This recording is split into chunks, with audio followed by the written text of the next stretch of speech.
नमस्कार. आज आपण पोएम नंबर 6 12th स्टँडर्ड याचं ॲप्रिशिएशन पाहणार आहोत आणि पोएमचं नाव आहे मणी. या अगोदरच्या व्हिडिओज मध्ये आपण 5 पोएमचे ॲप्रिशिएशन पाहिलेत. आता आपण 6वी पोएम बघूया. त्या अगोदर मी आपल्याला रिक्वेस्ट करेल की जर तुम्ही माझ्या चॅनलवर नवीन असाल आणि चॅनल अद्याप सबस्क्राइब केलं नसेल तर चॅनल सबस्क्राइब करा. जर चॅनल सबस्क्राइब केलं असेल नो प्रॉब्लेम. अगोदर आपण पॉइंटचा विचार करू. कोणत्या पॉइंटच्या आधारे आपल्याला ॲप्रिशिएशन लिहायचं आहे. About the poem, about the poet, about the title, theme, style or the language or poetic devices, special features, moral, message or conflict, significance, and last point opinion or conclusion.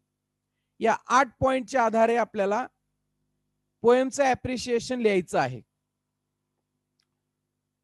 एखाद्या वेळेस जर 1 2 3 points activity sheet मध्ये एकत्र आलेत तर त्या तिघांचं एकत्र आपण लिहायचं आहे. आता आपण पॉइंट वाइज बघूया. पहिला point about the poem. This is a narrative poem. Poet tells this poem the real happiness of life after becoming poor. म्हणजे गरीब असताना रियल हॅपीनेस काय असतं याचं वर्णन इथं केलेलं आहे. The poet also expresses that he had always untrue friends when he was rich. जेव्हा पोएट श्रीमंत होते तेव्हाचे मित्र कसे अनट्रू होते, म्हणजे ते खरे नसतात. ते मित्र माणसाचे नसतात, ते मित्र पैशांचे असतात. We cannot enjoy life when we are rich.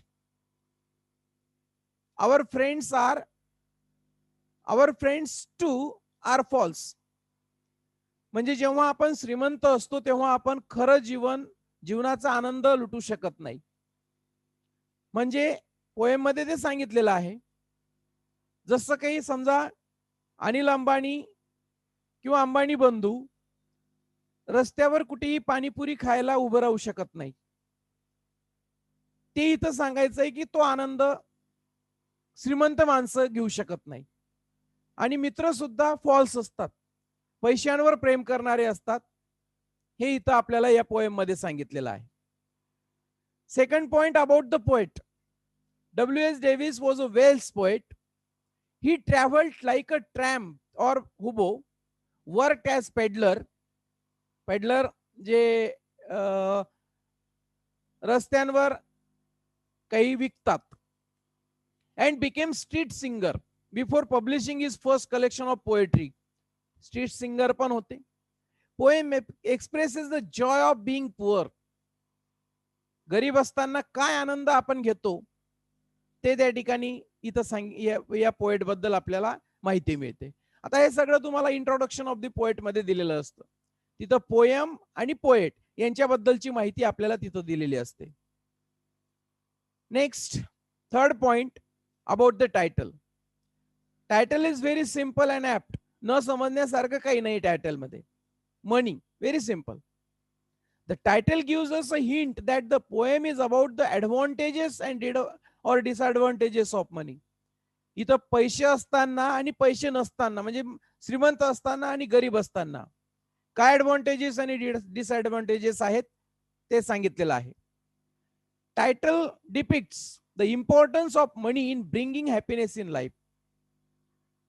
याच्यामध्ये आपल्याला आपल्या जीवनातला जो काही आनंद आहे तो कशा पद्धतीने आपण पैसे असताना आणि पैसे नसताना घेऊ शकतो, पैशाचं काय महत्व आहे, किंवा गरीब असताना आपण कशी वागू शकतो हे याच्यावरून आपल्याला समजतं.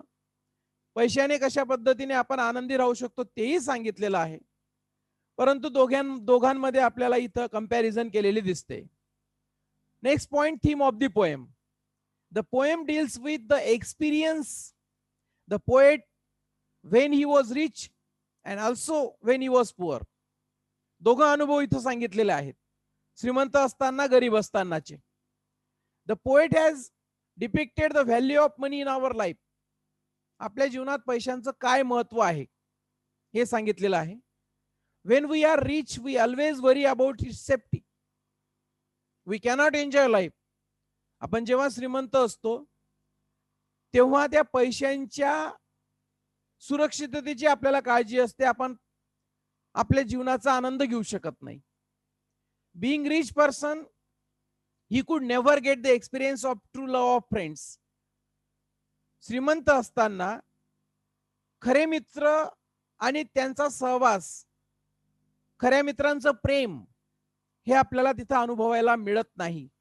कारण जे काही मित्र जवळ येतात, जे काही मित्र गोळा होतात ते केवळ पैशांमुळे होतात, असा अनुभव इथं व्यक्त केलेला आहे.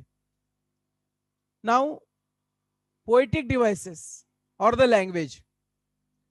The poem has 5 stanzas having 4 lines each. 5 stanzas आहेत, प्रत्येक याच्यात 4 लाईन्स आहेत. The language is easy and simple to understand. समजायला सोपी अशी भाषा आहे. Rhyme scheme is A, B, C, B. The poet has used inversion, alliteration, simile, onomatopoeia, repetition, antithesis, etc. Other figures of speech are also used, but these are the major figures of speech used in this poem. हे मुख्य figures of speech आपल्याला वापरलेले poem मध्ये दिसत आहेत. Next point, special features. The poet has used narrative technique. Narrative technique वापरलेली आहे. The poet tells us difference between happiness of poor and rich. श्रीमंतांचा आनंद आणि गरिबांचा आनंद याच्यातला डिफरन्स इथं सांगितलेला आहे. The difference between their friends is also significant. गरीब असतानाचे मित्र, श्रीमंत असतानाचे मित्र, हा पण डिफरन्स इथं सांगितलेला आहे. The images are like money, bees, death are used in this poem. हे इमेजेस इथं वापरलेले आहेत, मनी, बीज, डेथ, आणि त्याच्यामधून आपल्याला आयडियाज क्लिअर होतात. नेक्स्ट पॉइंट, मॉरल और message. What is the moral of this poem? What is the message given from this poem? The poem teaches us a moral lesson. Money does not bring true happiness. पैशांनी आपल्याला खरा जो काही आनंद आहे तो मिळवता येत नाही किंवा आपण साजरा करू शकत नाही. Well as the value of money is true friendship. The poem also teaches us to identify the difference between true and untrue friends. याच्यामधून आपल्याला कवीमधून हे पण समजतं की आपण खरे मित्र आणि खोटे मित्र हे ओळखायला पाहिजे.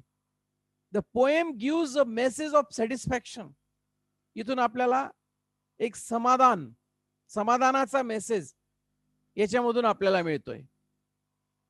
Now last point, opinion or conclusion. Why I like this poem or why I don't like this poem. आवडली असेल तर का, नसेल आवडली तर का नाही. I like this poem very much. I think that money is equally important today's world. I come to know that money is everything in life and doesn't bring the true happiness. Money can't buy happiness. This is the principle of life. याच्यामध्ये आपल्याला हे सत्य माहिती आहे की पैशांशिवाय काही होऊ शकत नाही. आजच्या जगात पैशांना महत्व आहेच, परंतु पैसा सगळं काही नसतो हे पण इथं आपल्याला सांगितलंय. ट्रू हॅपीनेस आपल्याला पैशांमुळे मिळत नाही हे पण इथं सांगितलेलं आहे. आणि पैशाने आपण आनंद विकत घेऊ शकत नाही हे पण इथं सांगितलंय. This is the principle of life. So that's why I like this poem and really poem is very beautiful. आज आपण 8व्या पोएमचे अप्रिशिएशन पाहिलेत. सॉरी, 6व्या. 7वी आणि 8वी पोएम ह्या वर्षी तुम्हाला गाळलेली आहे सिलेबस मधून. या पुढील पोएमचे अप्रिशिएशन पाहण्यासाठी आपण चॅनलला भेट देत राहा. हा व्हिडिओ इतरांना शेअर नक्की करा.